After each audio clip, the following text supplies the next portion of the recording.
Alright, it's time to rank these Men in Black movies. Except I can't wear these because then you'll just see glares on my face. Who wants that? Prepare for some controversy because I'm sure my list might not line up with yours. I just saw the first three again for the first time in years. Last night and today, leading up to this fourth movie. I bought the trilogy pack. It's like $12.99. You can get the first three movies. It's very cheap. So, what is the last place, fourth one? Honestly, the last one I'm about to say is the worst one by far. Like, there's not that much of a there's a huge gap between 4 and 3. But the other ones, they're very close.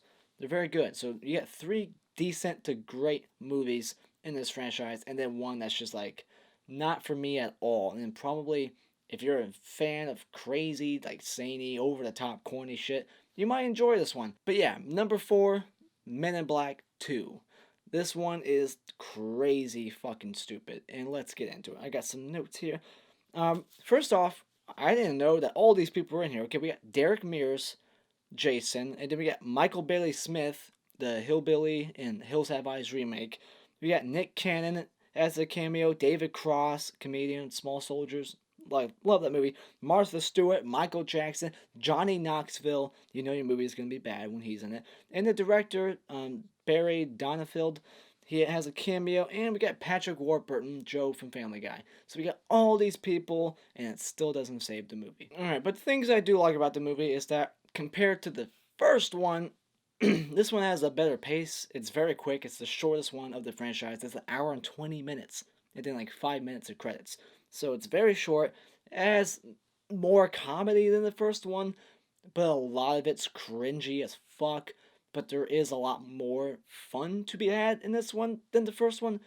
But still, overall, not a better story. Not better at all. The CGI is even worse. And they had 5 years since the first film to upgrade that shit, and it went down. So was it budget or just a different effects company? I have no idea, but this one went way further. They had so much more ambition. They tried to do way more. They tried to cram it with this crazy over the top like subway scene with the warm fish eating people. I know I said I was in my positives, now I'm in my negatives. Fuck. But still, come on, the CGI, that is the biggest negative right there. But yeah, that's really it. That's all my positives. So yeah, where are my negatives? The only positive was that it had a better pace. It's not that long. You know, it's just a repeat of one, but worse.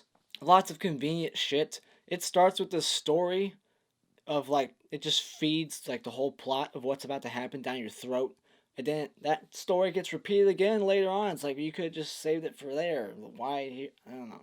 It's just dumb. Will Smith can fire agents. I thought that was funny, but still weird. It's like you've been on a job for 5 years, and now you have the authority to just neuralize your own fucking partners and just fire them. That should be Rip Torn's job. And then Rip Torn, he's a negative in one scene. This is where the comedy goes way too far, where he does that one very cartoony thing where he'll jump up and like start kicking you in your face multiple times without ever going back down to the ground because gravity doesn't exist no more. This movie defies logic so much more. And I know it's an alien movie, so you gotta like suspend belief. And it's like I'm willing to believe in this alien shit, but this guy's human. Rip Torn, the actor, that's a weird name. R.I.P. Rip. That's a weird fucking name. But he is not alien. And he's doing weird, crazy shit. And Tommy Lee Jones, a 60-year-old man, hanging upside down from an elevator. He's got this great core strength to like lift himself back up and do all this crazy shit. It just goes way into the comedy zone, way too far for me. The Statue of Liberty can neuralize the entire city of New York. Like everyone's looking. Like they do so much shit and like driving through the town, and like so many people saw alien life that day, and they quickly write it off like, well, we'll neuralize the whole city with the flash of the Statue of Liberty. Is everybody just looking at the statue in that moment? You have to look at it. The pug from the first movie is way more annoying, and they have him in here way too much. Like he was already breaching that point of being way too annoying in the first one, but still kind of cute, and they just use him way too much in this movie. They're like, well, people loved him in the first one, so let's just have him throughout the whole film. And he's just annoying. He's the replacement partner at first.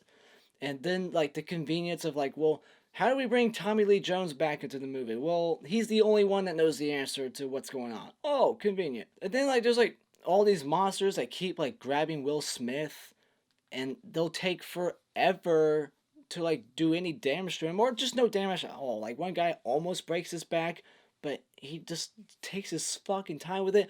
No one's trying to kill anybody in this movie except for Will Smith. He kills aliens, but the aliens they act like they want to kill Will Smith, but they do not try at all. The Victoria's Secret model, Flamboyant, whatever her name is, Flamboyant, I think she was an actual model. She's the antagonist, and it's just bad acting from her. And even like Will Smith's like love interest, his love interest, it's like their romance together. It does not connect. It's so quick. It's just like, okay, they talk for a little bit one scene, and then the next scene she's like kissing him goodbye. It's like, where did that come from? I guess she just thinks Will Smith's very hot. So I don't know. It's just like, it's bad, the writing. Johnny Knoxville disappears. You forget, like, oh wait, what happened with his character? It's forgettable. Like by the end of the movie, I was like, wait, whatever happened to him? Did he get killed and I didn't see it? And then like that warm thing in the tunnel, it's just sleeping in the subway tunnels of New York for how long? And no one's seen it?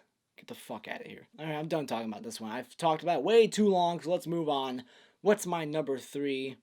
Number 3 and number 2 are neck to neck for me. But for now, due to nostalgia, I'll just say number 3 is Men in Black 3. Although I do think this one has the best story of the first 3 films, it's still, like I said, it's neck to neck with number 2. It has better CGI than the first 2 movies, and I really like the addition of Josh Brolin. I think that's the perfect casting to, like, he looks just like a younger Tommy Lee Jones, but it's ridiculous that he's supposed to be 29 years old and he looks like he's 40. I like the fact that they go back in time. I like time travel movies. It's kind of convoluted, the plot. It doesn't make sense towards the end, that twist. But I like this movie. This movie has a twist. It's the first movie in this franchise with a twist until the 4th one. But the fact that they go back to the 60s and they got the 60s cars, the clothing, the set designs, I like it. It looks very great. I think this one's actually the funniest of the first 3. So the comedy lands a lot more when you do have the comedy. There's not a whole lot of action, but I think it's still way better than part 2. I like that the characters of of Agent K and J, they were explored a little bit more. And Lady Gaga is an alien. And my only like nitpicks with the film is that, yeah, the plot could be kind of convoluted. It's like, wait, Will Smith doesn't recognize Tommy Lee Jones? How old was he? And the psychic guy who can like see the future, like Doctor Strange, and multiple different like possibilities, like different, like, I see 14 million outcomes of how this could go, but he doesn't, like, he gets captured by the bad guy. He's like, oh shit, I forgot. It's like, how did you forget?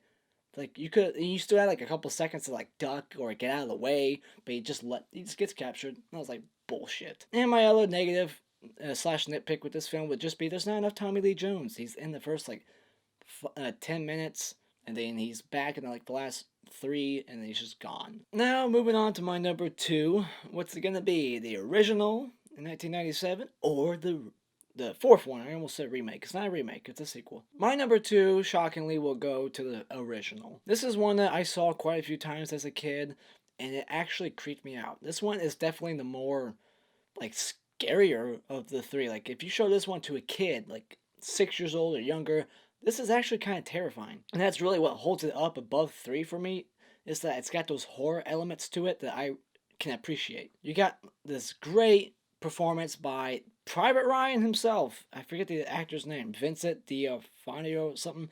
He's in a lot of movies, Jurassic World, but he plays the main bad guy, and he just, the way he contorts his body and moves around, it's funny but creepy at the same time. Great performance from him. The score by Danny Elfman, very good. It's iconic. You hear that sound, and that's a positive for all 4 films because it's in all of them. We get a few cameos from small people. Sean Whalen has a 3-second role in this film, and we got the monk guy, 13 Ghosts. We got Vern Troyer, little mini-me from the Austin Powers films, and David Cross is in this one too. Sylvester Stallone and Dennis Rodman are aliens. Then we get the pug in this movie, and it's not so annoying like part 2. But this movie really made this breed of dog, like, iconic. Like, whenever you see a pug, or especially me, when I see a pug in real life, I can't help but think of this movie now. Apparently, they got very good Google Earth at MIB Network headquarters. Because when Tommy Lee Jones is, like, on his computer, he just zooms in all the way and, like, live feed, like, sees what people are doing. And Did Google Earth exist yet? This is 1997. And just like in the fourth movie, in this one I enjoy the chemistry between J and K. I like their initials are JK. I think it's funny that the retirement package when you're an MIB employee is memory loss. They're like, all right, I'm retired. Zap me. Pfft. This movie was a good closer for the film. Like, it didn't need the sequel. That's another thing about 2. There's no reason for 2 or 3, but this one, they had a good close. You know, Tommy Lee Jones, he had his arc. He was done. He realized that he wanted to just leave this life and go be with the woman he abandoned for this life. And he wanted to go back and retire, and it felt like a good closing for the film. And it didn't need to be a franchise. Now, my nitpicks for the film, the CGI, not as bad as 2, but it's still bad. All these films are PG-13, but the language in this one especially, it's very PG-13. You got characters saying things like, you know, I'll kick your butt, and they say stuff where it's like, that's not how a redneck hillbilly would talk. I'm not very big on the woman that plays the mortician in this movie. Her reaction to everything is very minuscule and not, like, realistic at all. Like, she sees an alien and it's like, oh, okay. Like, plain face. This movie's mainly sci-fi and no action. There's hardly any action in the whole film.